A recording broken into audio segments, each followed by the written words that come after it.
Bonjour à tous, bienvenue dans Contre-courant, espace de débat et de découverte intellectuelle à retrouver chaque mois en présence du philosophe Alain Badiou. Aujourd'hui, nous recevons le démographe par qui le scandale arrive, Emmanuel Todd, avant même la parution de votre nouveau livre, Qui est Charlie, sociologie d'une crise religieuse. Il y a quelques semaines, un essai, je le rappelle tout de même, dédié à l'analyse sociologique des manifestations consécutives aux attentats de janvier. On a assisté à un véritable tir de barrage contre vos analyses et même contre votre personne. Je citerai pêle-mêle quelques titres récents de la presse pour qu'on situe le niveau de violence. Emmanuel Todd, quand un intellectuel perd les pédales, Manuel Valls dénonce les impostures d'Emmanuel Todd, Emmanuel Todd, intellectuel zombie, le professeur Emmanuel Todd nous prend pour des charlots, etc., etc., ad libitum. Preuve, s'il en fallait, que la sacralisation du 11 janvier était en marche et qu'une véritable liturgie républicaine était en train de se construire autour de ces événements. Première question, Emmanuel Todd, est-ce que tout va bien? J'imagine qu'on n'écrit pas un livre comme ça pour soigner sa popularité. Oui, alors je crois que je dirais que c'est la continuation de l'esprit du 11 janvier, c'est-à-dire de l'illusion du 11 janvier, parce que ma situation réelle n'est pas ça du tout. D'abord, il y a une bonne partie de la presse que je ne vais pas énumérer, qui a tout à fait ouvert le débat, plutôt la presse de gauche d'ailleurs, mais c'est surtout que moi je vis avec mes emails, je vois les gens qui m'écrivent, c'est totalement décalé par rapport à cette ambiance hystérique. Je n'ai jamais reçu un courrier pareil. Je ne reçois quasiment que des messages de soutien dont je suis en train de faire l'analyse sociologique au deuxième degré. Il y a quelques petits messages, mais rarissimes, peut-être moins de 3% de reproches et aucun mail d'insultes. Donc moi, je vis dans un... Alors je sais, je vois bien, je reçois des SMS d'amis qui me disent « ça va, tu tiens le coup ». En fait, je vis dans un monde parfaitement paisible, je vois des gens très gentils dans tous les couloirs des rédactions, etc. Et j'ai plutôt l'impression de servir de révélateur, ou plutôt de point de repère pour des milliers ou des millions de personnes auxquelles on a fait fermer leur gueule. Donc je veux dire, cette espèce de crise, je ne la ressens pas du tout. Alors c'est très intéressant d'ailleurs parce que ces gens qui m'écrivent, moi j'étais habitué à avoir un certain soutien de jeunes français d'origine maghrébine totalement assimilés, puisqu'à l'époque de Sarkozy, je gueulais contre le président, je gueulais contre l'islamophobie. Alors, j'ai quelques mails de cet ordre, ce qui est logique puisque je plaide pour un accommodement avec l'islam, mais l'écrasante majorité de ce que je reçois comme mail, c'est des Français de chez Français, et visiblement des gens des classes moyennes, en fait. Oui, donc je ne sais pas comment dire, je ne peux pas au stade actuel faire encore l'analyse sociologique, mais je veux dire, rassurez-vous, ma vie est très paisible, je suis très entouré de plein de Français qui m'aiment. Par contre, je pense que les gens qui m'attaquent devraient faire attention à leurs fesses, parce que c'est pas trop sûr qu'ils représentent tant que ça dans la société française dans cette réforme. Alors, entrons dans le vif du sujet et partons de votre constat, Emmanuel Todd. Un constat qui, pour le coup, est à la fois peu discutable et peu scandaleux, selon laquelle la France des ouvriers, la France des jeunes de banlieue, qu'ils soient d'origine immigrée ou non d'ailleurs, n'a pas manifesté le 11 janvier, s'est sentie en grande partie étrangère à cette espèce de grand élan collectif tel qu'il a été mis en scène. Il se trouve que cette cassure-là, cette fracture-là entre deux France, c'est une chose que vous analysez depuis longtemps déjà, qui est très présente ça avait commencé à l'époque. Ça avait commencé à l'époque de, j'ose pas dire la fracture sociale, puisque l'expression n'est pas de moi. Cette expression vous est en effet souvent attribuée. Ça, c'est le système. Je veux dire, un jour, il faudra faire l'analyse du système médiatique en roue libre. C'est-à-dire, moi, j'ai dû faire la généalogie de ce truc. Elle est de Marcel Gauchet, c'est ça? Oui, c'est-à-dire que elle est dans un article de Marcel Gauchet qui a été repris par Guénaud quand il a fait la campagne de Chirac, en fait. Et c'est vrai que Chirac avait aussi utilisé une analyse de sociologie politique que j'avais fait pour la Fondation Saint-Simon, qui m'avait été demandée par Pierre Rosan-Vallon, dans lequel j'avais fait, moi c'est toujours pareil, je vais dans les statistiques, je vais chercher, je fais une tradition empirique. Et donc, à l'époque où tout le monde pensait que la France n'était que des classes moyennes, j'étais descendu à la cave de l'INEL, comme je fais toujours, pour prendre le frais. Et j'avais regardé les recensements, puis j'avais vu ouvriers plus employés égale 50% de la population. Les gens croyaient que parce que le Parti communiste avait disparu, la classe ouvrière avait disparu. C'est quand même une illusion assez bizarre. J'avais constaté que 75% des ouvriers étaient des hommes, 75% des employés des femmes, qu'ils étaient mariés ensemble, souvent. Donc, et ça a été utilisé. Mais donc cette analyse stratifiée, c'est le mal de la France, en fait, qui vient, qui revient, là, je l'avais analysé juste après Maastricht. Et en fait, dans cet événement Charlie, on a vu la réémergence de cette structure fondamentale, mais avec une différence, je dirais. C'est-à-dire qu'il y a un isomorphisme vraiment très fort entre la mobilisation du oui à Maastricht et les manifestations, en fait, à laquelle il faudrait d'ailleurs ajouter la variable religieuse ou post-religieuse. Mais la grande différence, je dirais, c'est que dans les deux cas, on voit les classes moyennes, au sens très vaste, la moitié supérieure de la société, affirmer son hégémonie sur le système social. Mais au moment de Maastricht, ces classes moyennes étaient optimistes. C'est-à-dire qu'elles pensaient, ils avaient un rêve, l'euro, enfin, ils étaient dans un truc qui pour moi était déjà délirant à l'époque, et là, la composante islamophobe, l'obsession de Mahomet, de ses caricatures, indiquait que les classes moyennes étaient en truc de surmobilisation assez inattendue dans la rue, et sur un mode pessimiste en fait. Parce que l'euro c'était un beau projet, enfin, ça ne pouvait pas marcher, mais dans l'esprit des gens c'était un espoir. Et je ne crois pas qu'on puisse considérer que faire du blasphème sur la religion des faibles, un projet national, ça n'évoque pas des classes moyennes qui se sentent très bien.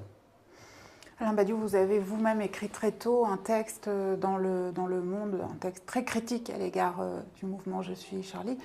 Quel regard portez-vous sur le livre d'Emmanuel Todd aujourd'hui ? D'abord, je suis très heureux de son existence, ce livre, tout simplement, parce que quand je suis intervenu, moi, on ne peut pas dire qu'au niveau médiatique, en tout cas, ça grouillait les positions que je défendais, hein, pas du tout.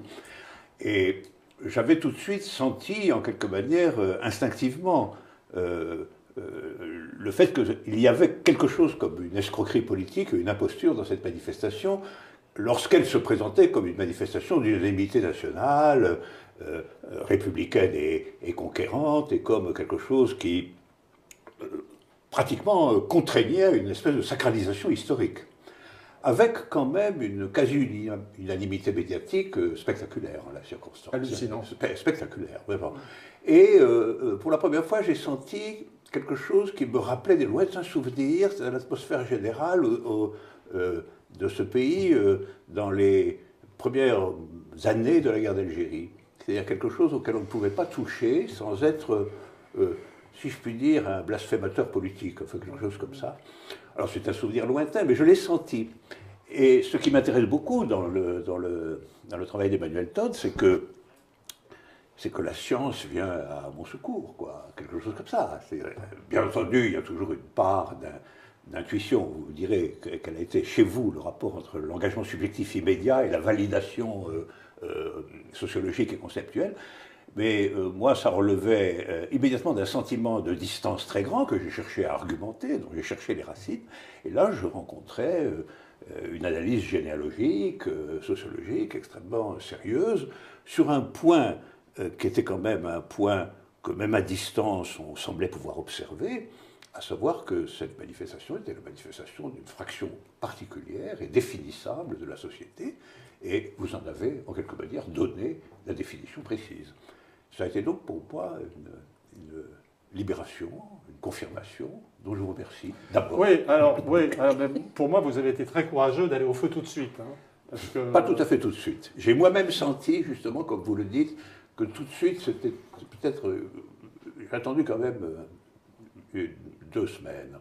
Ouais, ben c'est pas mal, parce que moi, honnêtement, au début, je crois que c'est pour la première fois de ma vie où j'ai eu peur de quelque chose. Et pourtant, je ne m'étais pas vraiment dégonflé au moment des émeutes de 2005.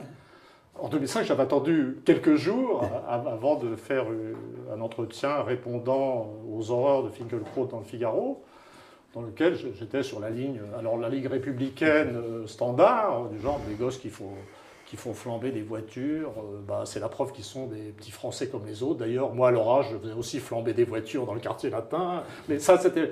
Mais là, pour la première fois de ma vie, Enfin, c'était en plus spectaculaire parce que tout le monde était là en train de hurler liberté, liberté, je chéris ton nom. Ils étaient tous avec leurs petits crayons à la main.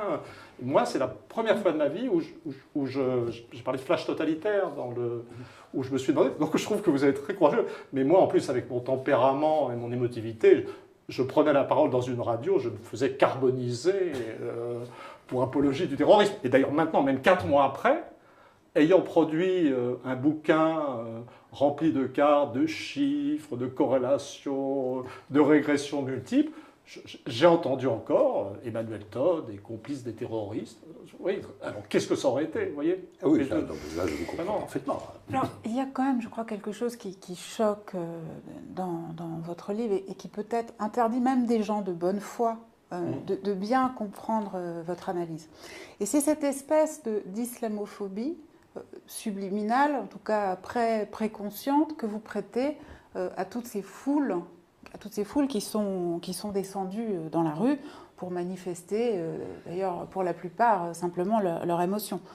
Or, il se trouve, Emmanuel Todd, que vous êtes l'un des premiers contre une certaine gauche bien pensante à certaines époques, à avoir martelé, à avoir dit que la France n'était pas un pays massivement raciste, à avoir insisté sur la longue durée, sur le nombre de mariages mixtes. Je pense notamment à un livre comme Le destin des immigrés en 1994, que vous aviez écrit justement contre nos voisins européens qui nous renvoyaient à la face le phénomène Le Pen en nous disant que nous étions vraiment un pays en train de retourner vers le vichisme à un rythme accéléré.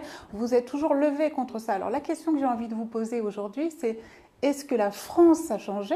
Est-ce que ce mouvement-là d'assimilation est en panne, voire est stoppé, est menacé, ou est-ce que c'est votre vision qui est en train de muter sur ces choses-là? Alors, c'est difficile d'en parler rapidement. Si je devais synthétiser rapidement, j'ai l'impression qu'au niveau des milieux populaires, le taux de mariage mixte reste extrêmement élevé en fait, mais il n'a pas augmenté depuis 92. 92, c'est les chiffres que j'ai utilisés dans Le destin des immigrés, qui est publié en 94.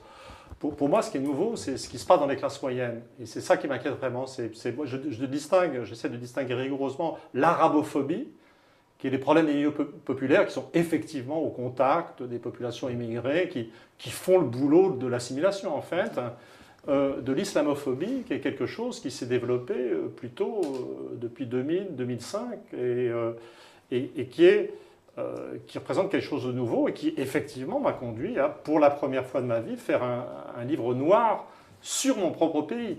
Je suis un patriote de gauche, naturel, pas particulièrement excité, mais là, j'ai vraiment eu peur. Et l'une des choses que je ne comprends pas maintenant, c'est, on me dit, mais quand même, non, c'est vrai qu'il y avait des tas de gens sympas dans la foule. En plus, de toute façon, c'est forcé, c'est mon milieu. Je veux dire, je dénonce les classes moyennes, mais je veux dire, moi, je suis une caricature de petits Français des classes moyennes. Tous les gens autour de moi sont allés manifester. Enfin, j'ai aussi entendu d'ailleurs quelques bizarreries islamophobes très proches dans mon environnement de copains, etc. Mais bien sûr, ils étaient sympas, bien sûr, ils avaient les valeurs de la République, d'un côté, c'était dit, mais je ne comprends pas comment la dimension islamophobe ou islamo-obsédée, je ne sais pas comment dire, peut être niée, puisque le thème était la liberté et très vite le devoir de faire des caricatures de Mahomet. Tous les gens qui étaient là avec leurs crayons parlaient de caricatures. Dans l'esprit de tout le monde, les caricatures dont il s'agissait, c'était celles du prophète Mahomet, personnage central de l'islam et de la religion d'un groupe dominé, en fait, dans la société, même s'il est beaucoup plus divers qu'on dit. Donc, je ne comprends pas cette espèce de fureur, de dénégation dans lequel l'idée qu'il y avait un élément islamophobe, je ne comprends pas. Vous voyez, je ne sais pas comment dire, au point où j'en suis. J'ai l'impression de tourner en rond sur ce sujet. On va revenir peut-être plus précisément sur la question du blasphème. Je voudrais dire, une remarque que je me suis faite en vous lisant, c'est que j'aurais, moi, mais je suis loin d'avoir les appuis scientifiques qui sont les vôtres, j'aurais une vision au plus long cours de l'islamophobie. Je me souviens avoir été extraordinairement frappé lorsque, à propos de la question de l'immigration, Fabius, à cette époque Premier ministre, on est donc bien avant 2000 et 2005, avait dit que Le Pen posait les vrais problèmes en ce qui concerne l'immigration, mais n'avait pas les vraies solutions. Ensuite, on a vu tout de même, dans les comportements policiers, toute une série en réalité de meurtres à ciel ouvert, appelés comme ça, qui avaient quand même indiqué qu'il y avait là un véritable problème. Contrairement à vous, je n'ai pas du tout approuvé la loi sur le foulard islamique. Je l'ai absolument perçue comme le point de départ d'une longue histoire, par elle-même pas forcément très significative, mais comme point de départ et point d'appui. Et dans toute cette affaire, il faut quand même voir qu'il y a eu un quasi constant encouragement, ou en tout cas une sorte d'obscurité de la position de l'État. Pas simplement de la position d'un certain nombre d'intellectuels identitaires qui ont rapidement embouché cette trompette, mais de l'État lui-même. Et il me semble que ce facteur-là, à mes yeux, crée une sorte de distance temporelle de la construction de ce que vous ne comprenez pas, qui trouve son origine plus loin, et son origine d'autant plus significative qu'elle a été largement partagée par la gauche gouvernementale. Alors je ne parle pas des courants d'opinion de la gauche, mais la gauche gouvernementale a tout de même très tôt donné des signes d'impatience, de singularisation, qui n'étaient pas peut-être islamophobes au sens strict du terme, mais qui quand même désignaient le groupe minoritaire concerné comme un problème national. Tout en étant par ailleurs assez libéraliste, de doctrine, de principe, mais tout de même constituait petit à petit le groupe comme un groupe singularisé dans la nation. Et il me semble que l'histoire que vous décrivez, à laquelle vous donnez des fondations très solides et tout à fait exactes, mais il me semble qu'il y a une espèce de préhistoire tout de même. Oui, mais alors, prolongée. La préhistoire, elle est vraiment très longue. Puisque ça fait encore plus longtemps que la France a des problèmes avec l'Algérie et le Maghreb. Oui, non, mais ça bien sûr. On pourrait dire qu'il y a une population particulière, mais dans le bouquin, je parle des deux peuples avec lesquels la France a des rapports historiques compliqués, les Allemands et les Arabes, en fait. Les uns perçus comme plus forts, les autres comme plus faibles, etc. Donc évidemment, je ne vois pas... Enfin, moi, mes premières manifestations, c'était pendant la guerre d'Algérie. Mes parents m'y emmenaient, portaient sur leur dos. Puis, avec la tête que j'ai, moi, les gens me prenaient pour un petit arabe. À l'époque, il y avait moins de gens bronzés en France. Donc, je sais très bien ce que les populations d'origine maghrébine ont vécu en France. Vraiment, c'est très facile. Mais, donc, je crois que ce que je cherche à discerner, c'est à l'intérieur qu'on peut négocier sur une continuité, sur une sorte de base continue, etc. C'est le passage de l'arabophobie, c'est-à-dire quelque chose qui est dans les milieux populaires, qui irait d'ailleurs assez bien avec les comportements policiers, puisque les policiers sont des gens des milieux populaires, plutôt, dans le contact direct. Alors Fabius, je ne sais pas quoi en faire. Et quelquefois des mais c'est très très rare que Fabius ne fasse pas des bêtises. Et quand même, je trouve que depuis le passage à l'islamophobie, c'est-à-dire le passage d'une situation où on reproche aux Arabes leur comportement concret, l'enfermement des femmes, tel ou tel type de comportement, une sorte de perception d'une différence, que j'attribue aussi à l'endogamie originelle, le mariage entre cousins des populations musulmanes, un truc très concret, je veux dire, sur le terrain, et par des gens qui sont en contact, en fait, et puis à partir du début des années 2000, l'apparition d'un discours savant et métaphysique sur la différence. Tous ces gens qui prenaient leurs livres et qui prétendaient avoir lu le Coran, prétendaient y trouver des conceptions contraires à l'idéal républicain. J'ai pété de rire quand on connaît l'anthropologie du monde musulman où personne n'applique le Coran, en fait, dans le domaine de la législation civile. Une sorte de... Ou alors on pourrait parler de arabophobie savante. L'islam, c'est de ça que je parle. C'est pas du tout exclusif d'une société française énervée d'un bout à l'autre dans son rapport. Oui, mais si vous voulez, je pense qu'il y a les responsabilités particulières que vous indiquez concernant la clique des faux savants arabophobes qui s'émerge en effet à partir des années 2000, là je suis d'accord avec vous. Mais je pense qu'il y a un petit fil aussi à suivre qui est la responsabilité et l'encouragement, ou en tout cas la non-résistance étatique. C'est-à-dire le fait, parce que malgré tout, les phénomènes de type discriminatoire connaissent toujours un élargissement considérable lorsque les gens peuvent avoir le sentiment que le pouvoir lui-même va leur donner raison, ou en tout cas est au bord de leur donner raison. Et tout de même, les lois concernant les restrictions de l'immigration, les lois successives concernant ces populations-là, ce sont quand même des décisions politiques, ce sont des décisions de l'État. Elles doivent faire partie, me semble-t-il, de la généalogie qui autorise, en quelque manière, de façon neuve, ce type de comportement. Je suis un assimilationniste assez dur, donc vous avez remarqué que moi j'étais favorable à l'interdiction du foulard islamique, qui pour moi n'est pas du tout un truc de fermeture et de rigidité, mais qui, c'est au-delà de l'histoire d'égalité de l'homme et de la femme. Pour moi, ça incarne, cette interdiction du foulard, ça incarne la préférence française pour l'exogamie et le mariage mixte. Parce que ça n'a pas fonctionné comme ça, franchement. Non, mais le foulard lui-même interdit dans les écoles, etc., ça a bien marché, ça n'a pas posé tellement de problèmes. C'est qu'ensuite, on est passé... moi, le truc contre lequel je pars... pas en guerre, j'ose plus prononcer des mots comme ça.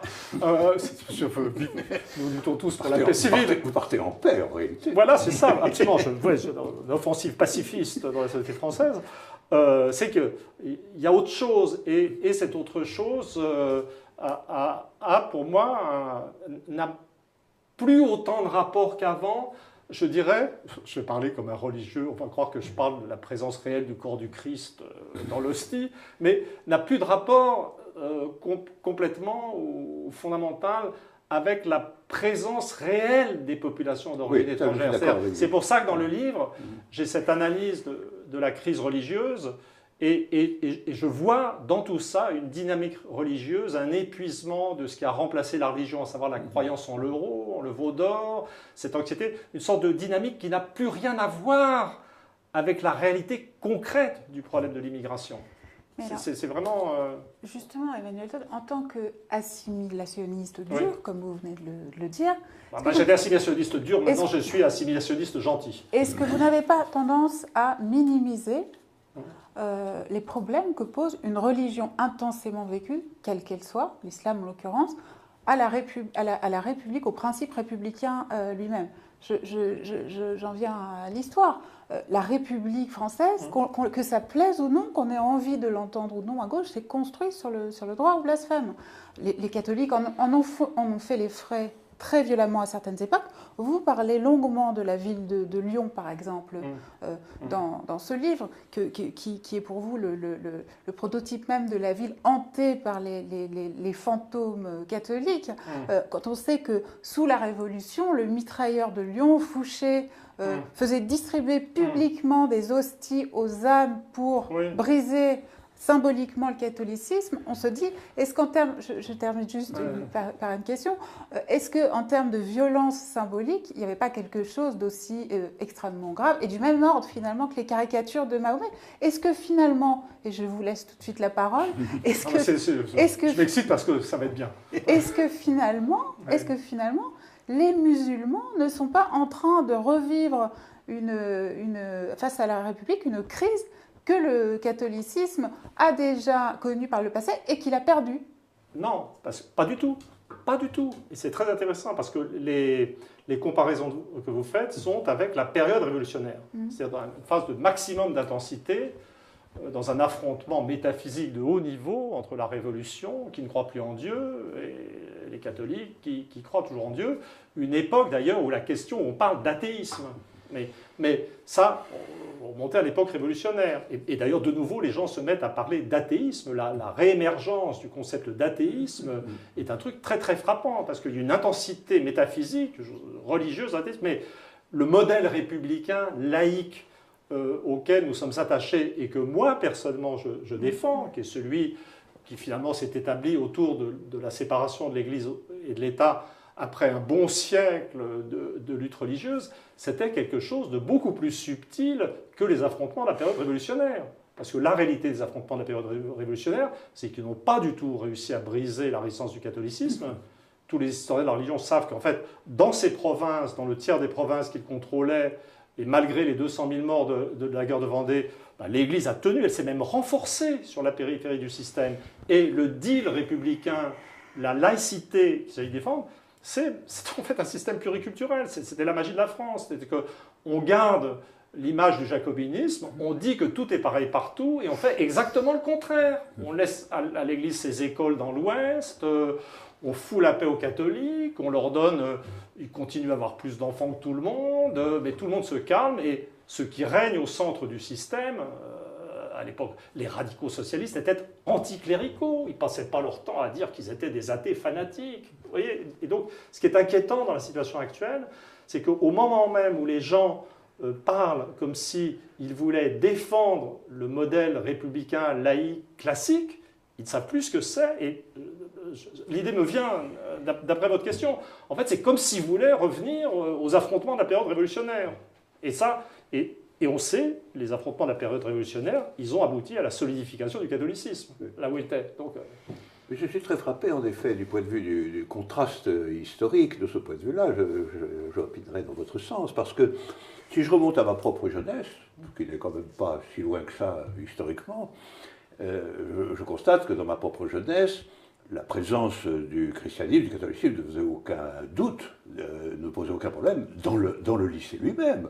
Le curé venait le jeudi dans le lycée pour donner les leçons de catéchisme, et la communion solennelle était quasiment une fête du lycée lui-même, enfin le défilé des garçons, des jeunes filles. Donc c'est vrai que c'était en réalité un accommodement, un compromis véritablement, alors que là, je suis d'accord avec vous, c'est comme si on cherchait l'affrontement et pas du tout le compromis. Comme si d'une certaine façon, cette religion infiniment moins installée et offensive que l'était le christianisme au long cours dans ce pays, religion, comme vous le rappelez, religion des faibles et des minoritaires, d'une communauté minoritaire, comme s'il constituait une espèce de défi historique, politique, social, comme si nous étions en période où rien n'était plus urgent qu'un hyper-laïcisme, en réalité, bien plus extrémiste que celui des années 1900, et qui, en effet, moi, me paraît une singularité idéologique qu'il faut éclairer.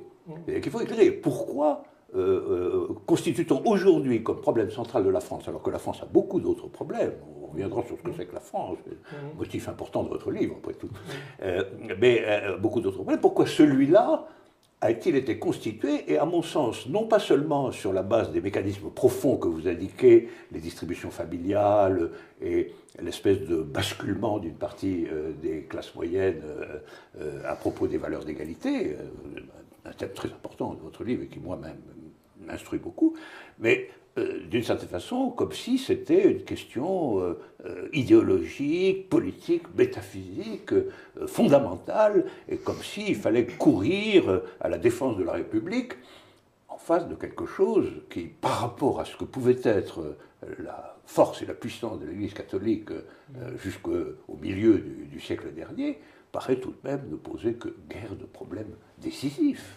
C'est pour ça que moi j'ai ce sous-titre « Sociologie d'une crise religieuse ». En fait, tous les gens parlent comme si le cœur de la société était normal, et puis comme si sur les franges, il y avait une religion problématique, conquérante, qui menaçait le statut de la femme, des choses comme ça, alors qu'en réalité la France est totalement déchristianisée. Et moi j'ai essayé de ramener au cœur du problème, et ce qui me semblait être, c'est que à l'insu de leur plein gré, ou à leur propre insu, les Français, y compris les classes moyennes, sont en état de crise métaphysique ou religieuse. C'est-à-dire c'est quelque chose qu'ils ne peuvent pas admettre. C'est-à-dire qu'ils se pensent, ils votent des lois menant vers plus de modernité, ils ont une vision assez plaisante d'eux-mêmes, en fait. Mais pour moi, toute cette espèce de survalorisation du religieux en période d'absence de religieux traduit un état de crise métaphysique de la partie centrale de la société et des classes moyennes.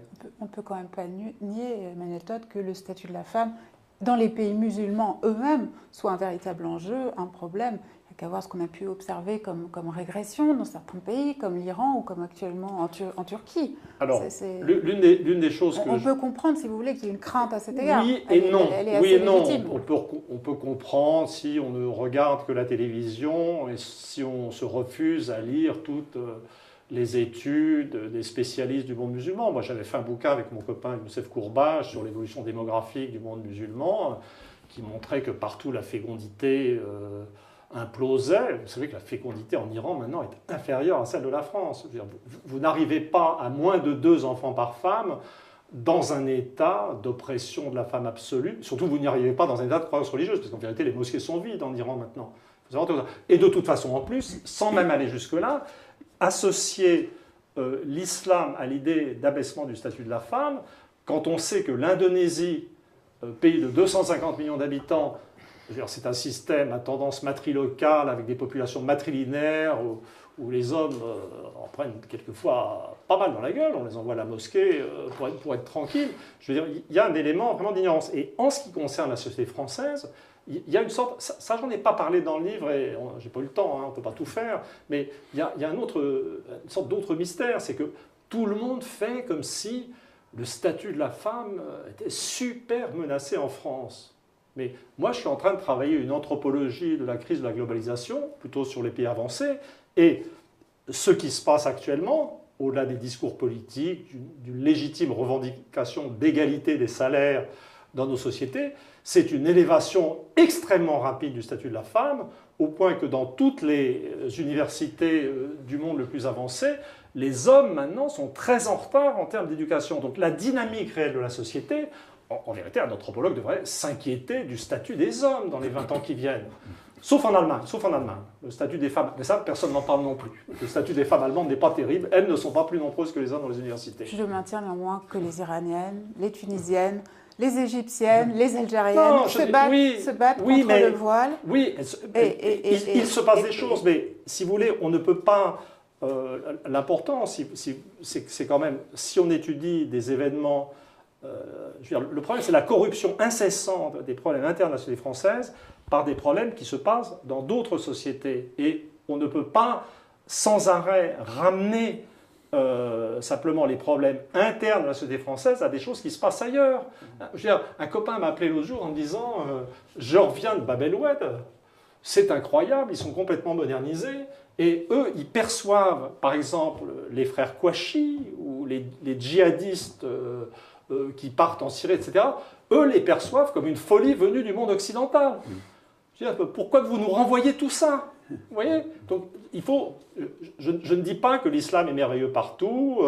J'aurais tendance à dire que, par exemple, le titre « Le rendez-vous des civilisations » est un peu hâtif et qu'il y aura rapprochement sans que ça soit jamais exactement la même chose. Mais restons d'abord sur la dynamique interne des sociétés. Je pense sur cette question que le fil qui a constitué finalement cette affaire d'islamophobie sur des questions de société, c'est une substitution en réalité. C'est-à-dire la France a des problèmes, et là aussi vous apportez des choses importantes, la France a des problèmes avec l'égalité en réalité aujourd'hui. C'est ça la question centrale. Et effectivement, l'égalité des femmes peut être considérée comme faisant partie de ce dispositif général. Sauf que, comme vous le rappelez, le processus d'égalisation du statut des femmes est en cours, lui. Et il est engagé, et il est bon, avec des réticences là, mais il est engagé. Et moi, j'ai le sentiment qu'on ouvre des fronts égalitaires latéraux, comme ça, de façon à détourner l'attention du cœur de la question, qui est le basculement inégalitaire produit, à mon sens, par l'effondrement du monde communiste, au sens global du terme, et qui ravage quand même, lui, réellement, progressivement, la société, y compris dans la médiation européenne, etc., etc. Et moi, c'est pour ça que je pense important d'introduire le coefficient proprement étatique et politique dans cette affaire, parce que il y a eu une instrumentation de la manifestation de janvier aussi de ce point de vue-là. Elle a été récupérée par le gouvernement en place comme une manifestation en sa faveur. C'est quand même assez curieux de voir après les gens suivre à la trace si cette manifestation allait augmenter la popularité en termes de sondage, comme si ça avait été l'enjeu véritable de la manifestation à la fin des fins. Le sondage, les sondages favorables à Hollande.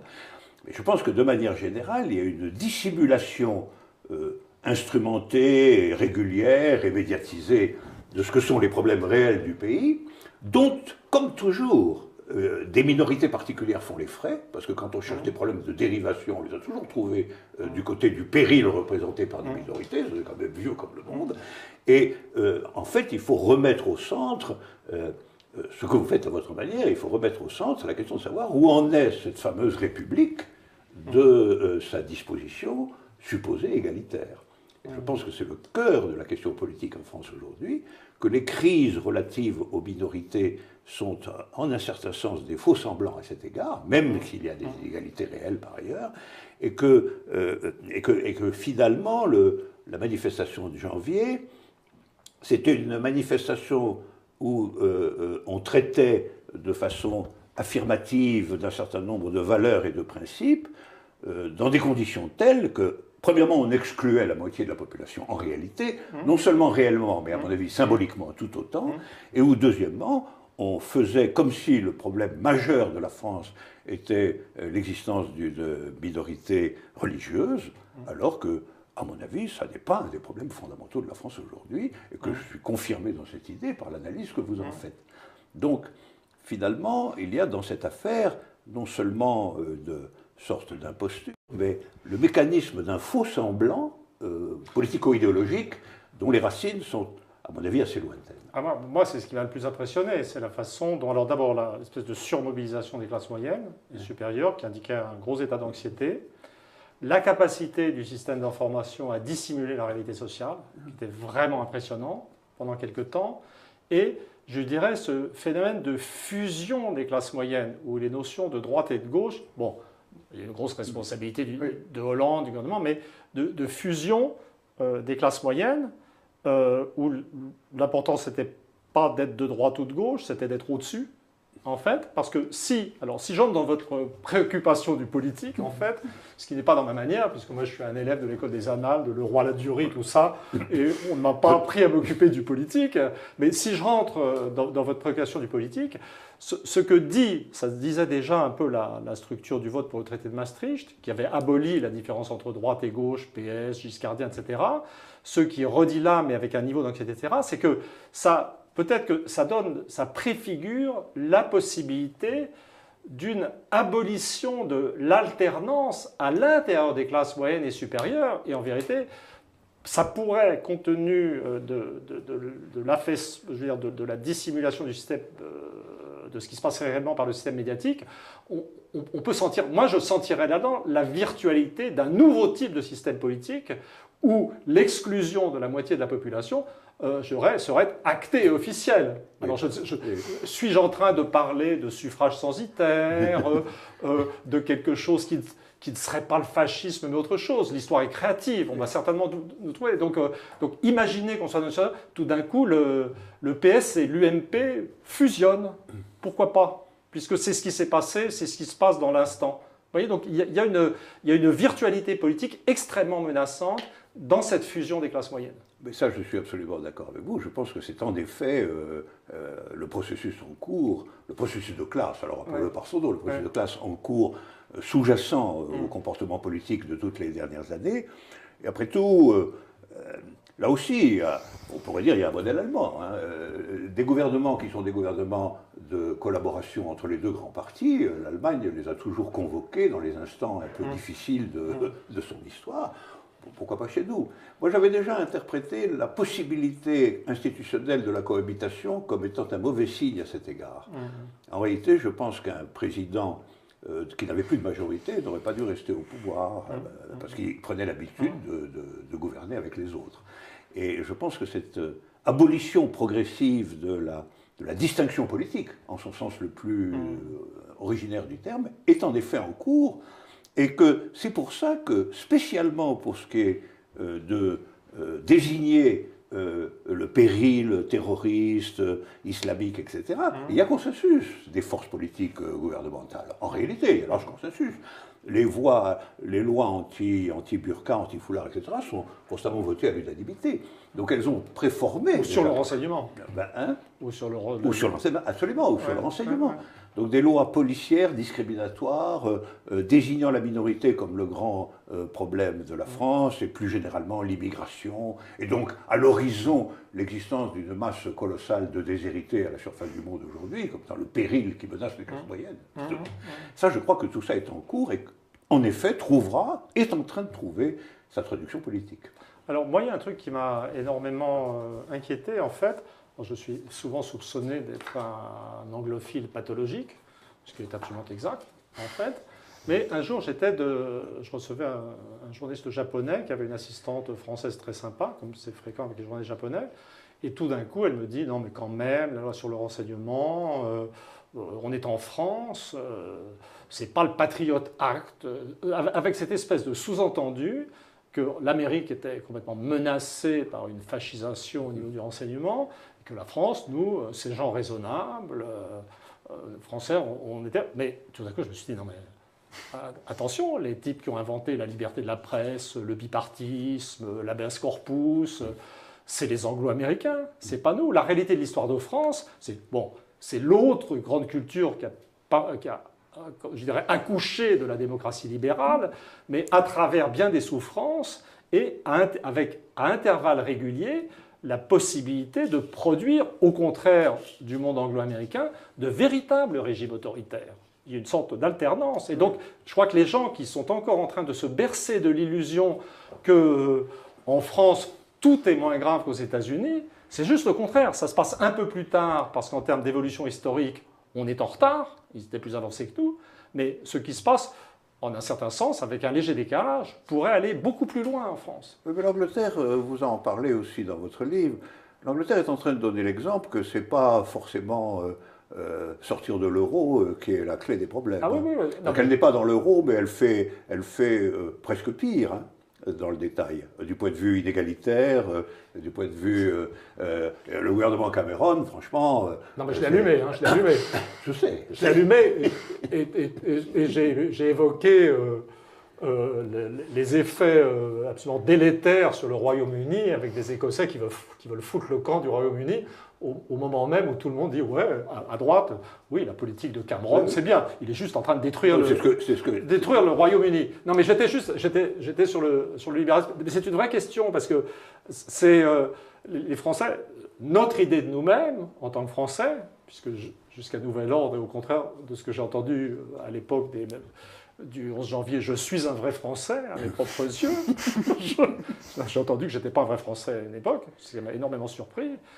Comment dire, notre vision de nous-mêmes, c'est d'un peuple social, avec un État social, avec une sécurité sociale. Et puis, il y a les vilains anglo-saxons, qui sont vilains, avec une montée des inégalités terribles, etc., mais qui seraient plus vilains que nous, en fait, et qui seraient, je dirais, beaucoup plus inégalitaires. Si on regarde juste les revenus, c'est complètement exact. Mais si on intègre ce fait que la société française ou les classes moyennes françaises arrivent à vivre avec un taux de chômage à 10% comme si c'était normal, et avec l'idée que ça ne posait aucun problème de continuer à vivre comme ça, je veux dire, l'acceptation du chômage à 10%, c'est une acceptation profonde de l'inégalité. Vraiment, le débat, ça serait, est-ce que c'est pire d'avoir un petit salaire ou est-ce que c'est pas encore plus infamant, je veux dire, de ne pas pouvoir travailler et de se retrouver dans la dépendance à des systèmes sociaux d'un type ou d'un autre? Ne croyez pas que je sois en train de distribuer les prix et de dire l'Angleterre, finalement, c'est pire que la France, ou l'Allemagne, qui est quand même votre bête noire.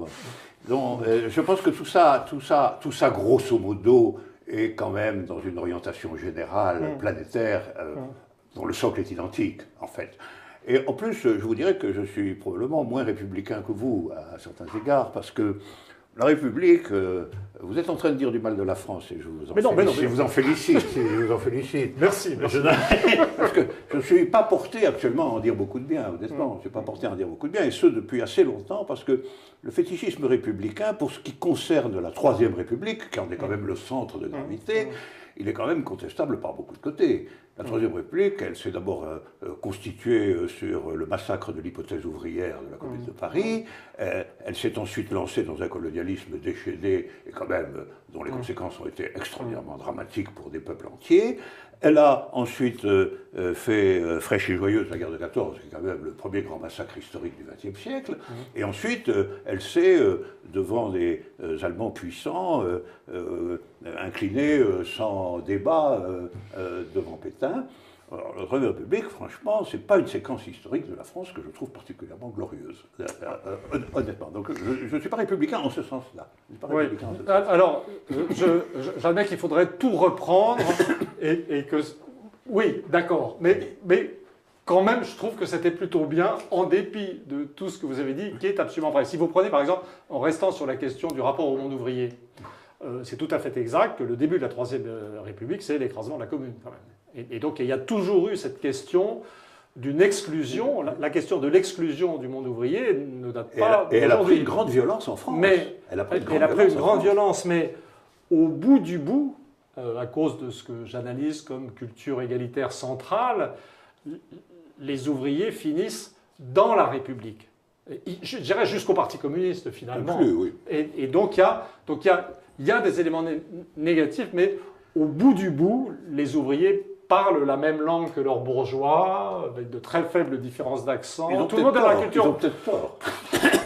Oui, justement, pour prolonger la question d'Alain Badiou et peut-être d'ailleurs terminer sur cette idée de République, c'est vrai que contrairement à ce que pensent vos détracteurs, Emmanuel Todd, il y a une idée que vous, d'une certaine façon, que vous partagez avec eux, c'est l'idée que le retour aux principes républicains pourrait résoudre notre crise, cette espèce de délitement national que l'on vit. C'est particulièrement frappant, je trouve, dans la conclusion de votre livre, voilà, qui d'une certaine façon, où vous énoncez un certain nombre de principes, qui d'une certaine façon, ne prenez pas mal le terme, mais pourraient s'apparenter à une forme de catéchisme républicain. Je cite quelques-uns des points. Le droit au blasphème est absolu.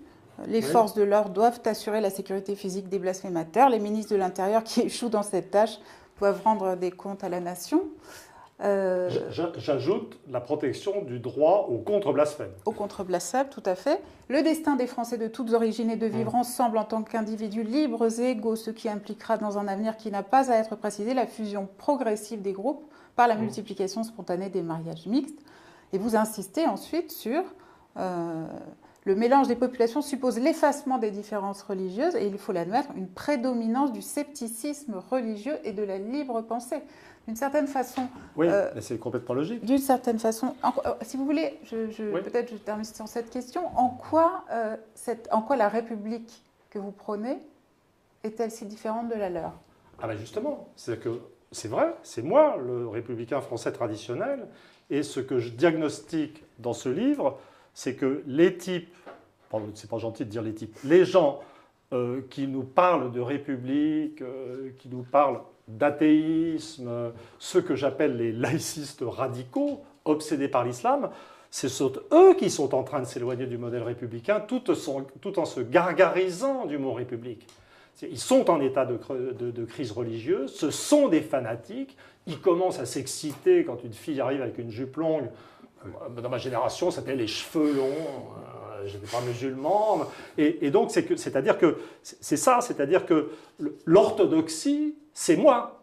Et la fin du bouquin est un rappel de ce que la vraie tradition du scepticisme républicain, paisible, aimable. Et ce que dit fondamentalement le bouquin, c'est attention, on est en état de crise religieuse, on est une nouvelle religion, le laïcisme radical. Donc c'est complètement normal de mon point de vue. Et pour moi, Charlie et tout ce qui est autour, c'est pas du tout des valeurs traditionnelles. C'est quelque chose de nouveau et de très menaçant, mais qui se part comme d'habitude. De toute façon, c'est toujours pareil. Hein, les protestants, ils voulaient revenir à un christianisme plus traditionnel et plus pur. C'est-à-dire les mouvements révolutionnaires ou les mouvements religieux fondamentalistes, qui sont en fait des choses tout à fait nouvelles, se présentent, parés des habits de la tradition. Et moi, je rappelle la tradition contre le laïcisme radical. Oui, mais si le laïcisme radical est en fait une espèce de métastase idéologique d'un problème plus fondamental qui est celui de la capacité de la République à tenir la valeur d'égalité, le problème change un peu de nature. Et est-ce que dans l'histoire contemporaine de la République, passée, disons, comme repère la disparition ou la quasi-disparition du Parti communiste, est-ce que cette histoire de la République, véritablement, donne quelques indices que ce soit de la possibilité pour elle de respecter, de revenir, de réactiver la valeur d'égalité? Je ne le crois pas. Moi j'ai des raisons d'être pessimiste qui sont tout à fait fondamentales, puisque j'associe le déclin de la valeur d'égalité à des problèmes de stratification éducative. Oui. C'est-à-dire, pour moi, la République égalitaire qui fonctionnait, c'était, c'était l'époque où tout le monde savait lire et écrire, l'instruction universelle, Jules Ferry, et puis rien d'autre. Et il y avait une sorte d'égalitarisme culturel, finalement le socle commun du petit commerçant, des ouvriers, et même de la plupart des bourgeois assez friqués, c'est qu'ils savaient lire et écrire et pas grand-chose d'autre. Et puis depuis l'après-guerre, on a vu s'installer une stratification. Si on prend les jeunes générations, on va avoir 45% de gens qui sont passés par le supérieur, 45% par le secondaire, 10% calés au niveau de l'instruction primaire. Et pour moi, c'est ça qui a miné la valeur d'égalité. Mais dire des choses comme ça, au-delà d'analyse, c'est mettre en évidence des valeurs très très lourdes et dont on ne voit pas très bien où est la force de rappel. C'est pour ça que pendant longtemps, j'avais des attitudes politiques que les gens ne comprenaient pas, puisque je militais avec l'idée que dans un système comme ça, si les élites qui nous gouvernent n'étaient pas un peu responsables et ne passaient pas à un niveau de conscience et de responsabilité supérieure, on allait avoir du mal à y arriver. Alors là, je n'ose plus rien demander.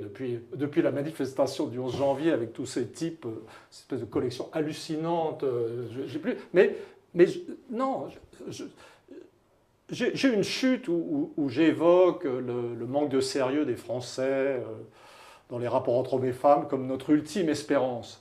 Mais le livre n'est pas tellement optimiste. Le livre ne dit pas que ça va être sympa dans la période qui vient. Oui, mais si vous voulez, c'est ça le problème. Le problème, c'est que peut-être faut-il, pour avoir simplement même une idée de l'avenir, hein, une simple idée de l'avenir, peut-être faut-il déclarer que cette séquence de l'histoire de la France, dominée par le paradigme républicain, est close, que maintenant, véritablement, on voit que le produit ultime de cette histoire, c'est en réalité le triomphe des valeurs inégalitaires et le fait que République est devenu un mot creux, ce qui sera couronné, à mon sens, de façon définitive, lorsque nous aurons avec Sarkozy à la tête du Parti républicain. Ça dira vraiment ce qu'est la République, c'est-à-dire quand même un régime dominé et dirigé par des canailles. Je préfère aller doucement sur le plan conceptuel, et j'insiste beaucoup, c'est ce qui rend les socialistes fous, sur le concept de néo-république et de néo-républicain. Pour le moment, au stade actuel, nous avons une république, d'ailleurs ça n'est pas si loin du vrai sens de la République romaine. Je veux dire qu'il y avait quand même, il y avait les patriciens et les plébéiens, donc peut-être qu'on est actuellement dans une sorte de néo-république, où il y a des patriciens assez nombreux, et puis des plébéiens, et voilà. Mais je ne vais pas plus loin et je ne me débarrasse pas du mot. Je suis un vrai conservateur. Vous n'allez pas jusqu'au moment où votre parallèle à l'histoire romaine dirait que tout ça se termine par l'Empire, quand même. Hein. Ça me paraît une très belle conclusion. Merci Emmanuel Todd d'être venu nous rendre visite. Je rappelle le titre de votre livre, Qui est Charlie? Sociologie d'une crise religieuse au seuil. À bientôt, Alain Badiou, pour une nouvelle édition de Contre-courant.